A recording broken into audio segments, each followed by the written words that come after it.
विचार करा 2500 वर्षांपूर्वीचं असं कोणतं ज्ञान असेल जे आजच्या धावपळीच्या आयुष्यातही आपल्याला मार्ग दाखवू शकतं. आज आपण एका अशाच प्राचीन ग्रंथांबद्दल जाणून घेणार आहोत जिथे संख्यांच्या आधारे दिलेली शिकवण आजच्या काळातही तितकीच प्रभावी आहे. तर सुरुवातच या प्रश्नाने करूया. खरंच इतकी जुनी एखादी लिस्ट आपलं आयुष्य बदलू शकते का? आपण ज्या ग्रंथाबद्दल बोलतोय तो आहे अंगुत्तर निकाय. याचं सोपं नाव म्हणजे क्रमांकानुसार मांडलेली प्रवचनं. आणि हो, ही एक अशी यादी आहे जिच्यात आपलं आयुष्य बदलण्याची ताकद नक्कीच आहे. याची खासियत काय आहे तर यातली प्रत्येक महत्त्वाची गोष्ट 8 भागांमध्ये विभागलेली आहे. पण आपण फक्त या याद्या वाचणार नाही आहोत, तर हे प्राचीन ज्ञान आपल्या मनावर, आपल्या नात्यांवर आणि आपल्या संपूर्ण आयुष्यावर कसा परिणाम करतं हे समजून घेणार आहोत. चला तर मग एका खूप सकारात्मक भावनेने सुरुवात करूया. ही भावना आहे मेत्ता, म्हणजेच प्रेमळ दया. हा आपल्या वैयक्तिक विकासाचा, आपल्या बदलाचा पाया आहे. आता हे फायदे बघा, किती प्रॅक्टिकल आहेत. पहिले 3 तर थेट आपल्या मानसिक आरोग्याशी जोडलेले आहेत.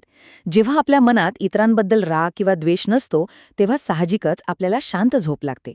पुढचे फायदे आपले सामाजिक संबंध सुधारतात. आणि शेवटचे 2 फायदे तर आपली एकाग्रता वाढवतात, ज्यामुळे आपण कोणतंही काम अधिक प्रभावीपणे करू शकतो. पण प्रेमळपणा आणि एकाग्रता यांचा थेट संबंध कसा असू शकतो? तर अशी कल्पना करा की आपलं मन म्हणजे कम्प्युटरची रॅम आहे. आता जर बॅकग्राऊंडला राग, मत्सर, चिंता यांसारखे अनेक अनावश्यक प्रोग्रॅम्स चालू असतील तर काय होतं? कम्प्युटर स्लो होतो, बरोबर? प्रेमळपूर्ण करुणेचा सराव म्हणजे हे सगळे नको असलेले ॲप्स बंद करण्यासारखं आहे, जेणेकरून आपली सगळी मानसिक ऊर्जा एकाच महत्त्वाच्या कामावर लावता येईल. ठीक आहे, इतरांप्रती प्रेमळ असणं महत्त्वाचं आहे.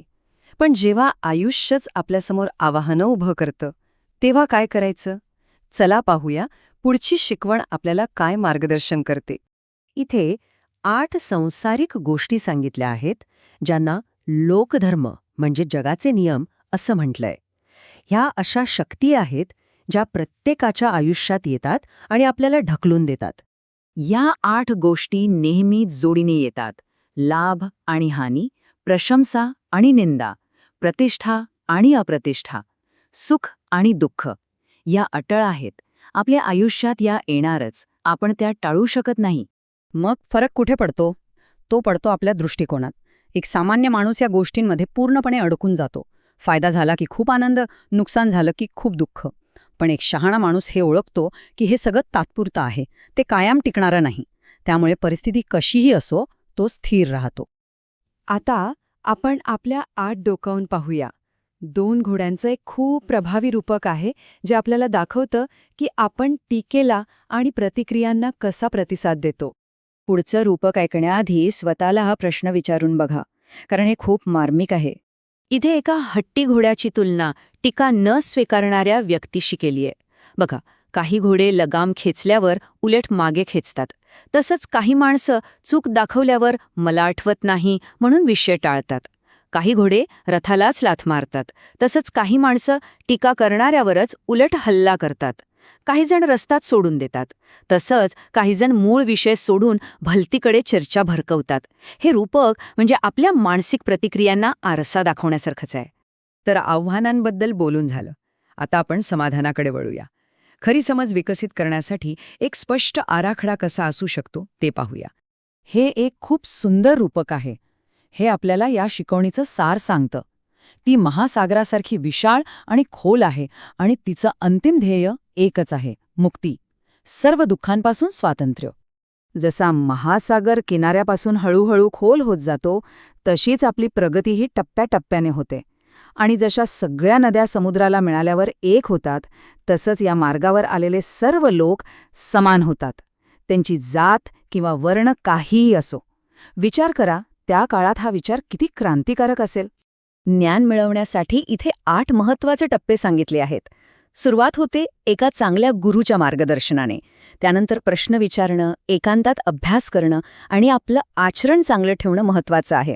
म्हणजे ही फक्त पुस्तकी विद्या नाही, तर ही एक संपूर्ण प्रक्रिया आहे, एक जीवनशैली आहे. आणि या मार्गाचं अंतिम ध्येय आहे निष्प्रपंच.